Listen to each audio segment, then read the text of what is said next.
Hey, what's up guys? My name is StevieWunderKid and welcome back to another drift build here in GTA 5. In this video, we're finally going to be showcasing the brand new Vapid Firebolt ASP that came out as part of the Agents of Sabotage DLC drip feed here in GTA Online. Now, this car did actually drop as part of day one in the DLC, but it was only accessible for free actually if you want it as part of a career progress reward. I personally didn't do that. I bought it off of somebody in the LS Carman. I'm sure a lot of you guys watching probably did that too, but now it's available for purchase normally, and you can get it off of the Southern San Andreas Super Autos website for about $1.9 million, which is pretty expensive. And on top of that, if you want to make this car even faster, there is an HSW upgrade that's another $1.5 million.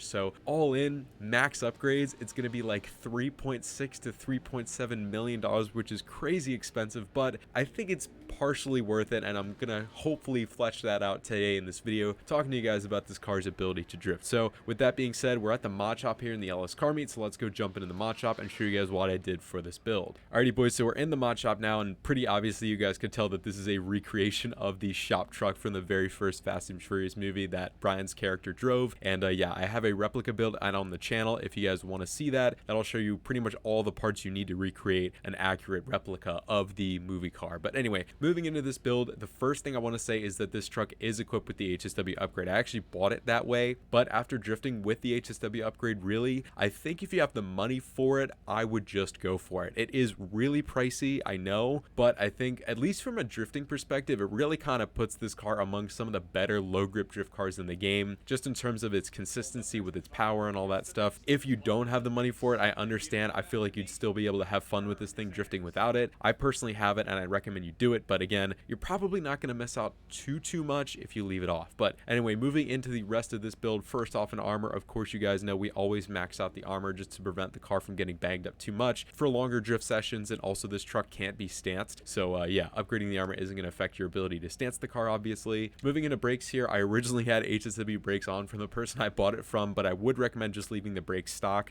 This is going to help a lot because this car, again, is pretty responsive when it comes to really high angle drifts, things like that, reverse entries. It actually really responds well to left foot braking. To reduce the grabbiness of the brakes, I would recommend just leaving them stock. Next up in the engine here, again, I have the HSW engine tune. Super expensive for all the HSW customizations on top of the main upgrade itself, but again, you're really putting that car closer to the upper echelon of low grip drift cars. So yeah, max out the engine whatever you can. Here, we're not going to really address anything with regard to any of the aesthetic modifications because they really don't make that big a difference. And with spoilers as well, I'm just going to leave the spoiler off. The grip balance on this car is actually pretty good to begin with, and I don't think this car needs any more grip than it already has. It already is pretty heavy and it's got a good balance front to rear, so I really don't think you need to add traction on top of that by adding a spoiler. Then moving on to the suspension, I lowered mine all the way just to reduce some of the body roll because, as you guys can see, in its stock form it's super high off the ground, and that does translate to kind of sluggish handling and not very responsive turn in. So I think just lowering it down with either competition or if you have access to it, the HSW suspension is going to make this thing feel even smoother. Moving on to transmission, obviously again we're maxing this out because we're going to be using the mid-drive speed boost with this truck, and we want to make sure that the gearing is as responsive as possible so we can hit that.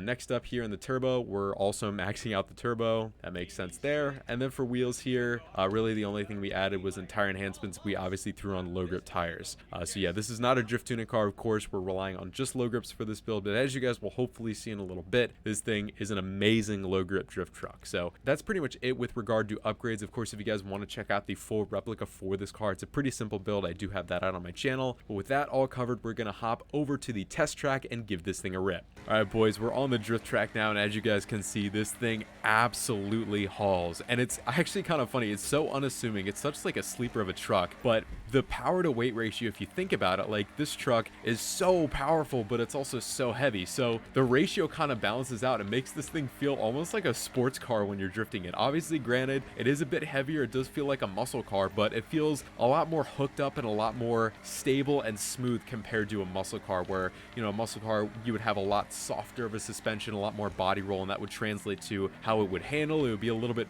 less consistent in terms of handling. But this truck, the suspension is just stiff enough to give it the responsiveness that it needs to feel super smooth in a drift. It holds good angle. Obviously, it's a low grip drift car, so it's not like you have infinite angle. You will hit a wall with angle, and sometimes it's a little bit hard to recover, but for the most part, this car is mostly forgiving when it comes to high angle stuff and just super smooth. The mid-drive speed boost is nice and strong and consistent, so there's really no issues consistently repeating it to link together like really long drifts, things like that. Obviously this truck isn't the fastest thing in the world because it's held back at those higher speeds by its weight, but with that power you could still get it going pretty fast. Like as you guys can see here, approaching like the upper limit of the speed, and it feels really solid. Steering wise, it feels a little bit less twitchy compared to some of the other cars we've seen come out as part of the drip feed for this DLC, so it's a lot more stable and smooth. I think I talked about that before. So yeah, just the total package, man. Customization wise, I think it could do a little bit better, but in terms of the fun factor when it comes to drifting, you guys could probably tell as I've been talking about it, this thing is so much fun to drive. So let's cap this off with a reverse entry. Let's toss it in,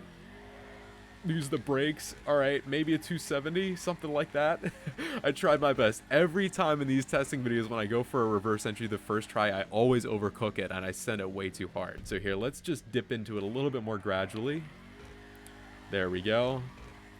Not the best thing in the world because we didn't really have our line set up, but you guys can see there, like as I had said before when customizing it, this thing is very responsive when it comes to left foot braking. Really likes left foot braking if you're using it for that, just to keep the truck from, you know, oversteering, or if you're going for a really high angle like full on send it kind of entry. Yeah man, this thing, oh, I love it. I love it. Again, as you guys could see there, it reaches its limits with angle as with pretty much any low grip drift car, but this is definitely one of the better ones. Obviously, again, that comes at a very high cost. You're talking about a truck that with all the upgrades and everything like that on top of, you know, the HSW upgrade plus all of the performance mods on top, you're getting around the $4 million mark. So you guys got to think about that. I was personally willing to spend it, but I know some of you guys might not be willing to, and I guarantee there's way better bang for buck, at least with low grip drift cars. So kind of got to pick your poison there. I'd say this truck is an absolute blast and is definitely one of the better ones, but when you're talking about money as a factor in things, maybe not so much. So I'm going to leave that decision up to you guys. I still think this truck is a blast, and if you've got the money and the resources for it, I definitely recommend you go and give it a rip. But I'm going to drop the video there. Hopefully you guys enjoyed it and found the build instructions and some of the tips with regard to driving this truck helpful. Honestly, there really wasn't much wrong with this truck besides the cost. That was the big thing. Beyond that, this was one of the better low grip drift cars I've tried in a very long time, and I think you guys will feel the same way if you guys give this thing a rip. So yeah, I'm going to leave the video there. Thank you guys so much for watching, and I hope to see y'all in the next video.